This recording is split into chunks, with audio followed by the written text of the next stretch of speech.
নমস্কাৰ দৰ্শক মই পংকজ খনিকৰ আপোনালোকে চাই আছে কৃষি জাগৰণ অসমৰ বিশেষ অনুষ্ঠান কৃষকৰ বন্ধু দৰ্শকসকল আজি এই আলোচনাত আমি উন্নত জাতৰ গিৰ গাই পালন কৰি কি দিশত গোপালকজন উপকৃত হ'ব সেই বিষয়ে আলোচনা কৰিম দৰ্শকসকল ভাৰতৰ অন্যান্য প্ৰান্তৰ লগতে অসমতো হেয়তেকৈ জনপ্ৰিয় হৈ আছে গুজৰাটৰ গিৰ গাই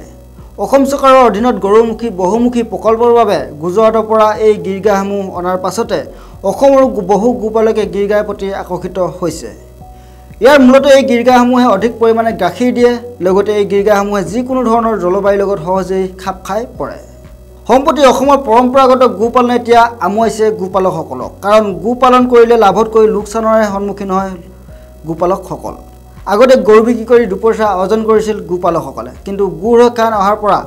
বজাৰত দাম নাইকিয়া হৈছে গৰুৰ লগতে গৰু কিনাৰো গ্ৰাহক নোহোৱা হৈছে বজাৰত ইফালে দুগ্ধ উৎপাদনৰ বাবে অসমৰ থলুৱা গৰুসমূহে গাখীৰ বেছি নিদিয়ে গতিকে পৰম্পৰাগত এই গোপালনৰ বিকল্প হিচাপে অধিক গাখীৰ দিয়া উন্নত জাতৰ গৰুসমূহৰ বিজ্ঞানসন্মত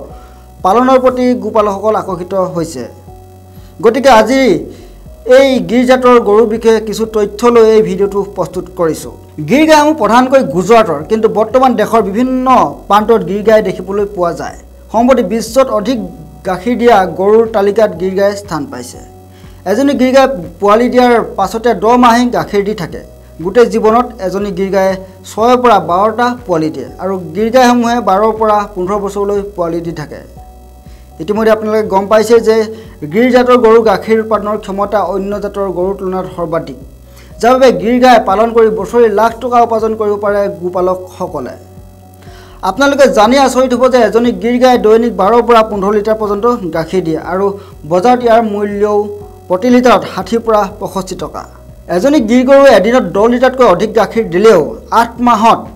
2400 লিটাৰ গাখীৰ দিব আৰু বজাৰত বিক্ৰী কৰি 1 লাখৰো অধিক টকা উপাৰ্জন কৰিব পাৰিব মাত্ৰ এজনী গিৰ গাই পালন কৰি বজাৰত এজনী গৰুৰ দাম 20000 টকাৰ পৰা 25000 টকা পৰ্যন্ত হ'ব পাৰে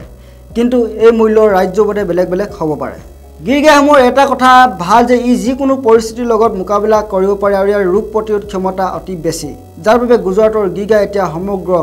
ভাৰততে জনপ্ৰিয় হৈ উঠিছে সম্প্ৰতি অসমৰ জলবায়ু গিৰ গাইৰ বাবে উপযোগী বুলি স্বীকৃত হৈছে গতিকে দুগ্ধ উৎপাদনৰ বাবে এই গিৰ গাইসমূহ অসমৰ গোপালকসকলে পালন কৰিলে অধিক লাভান্বিত হ'ব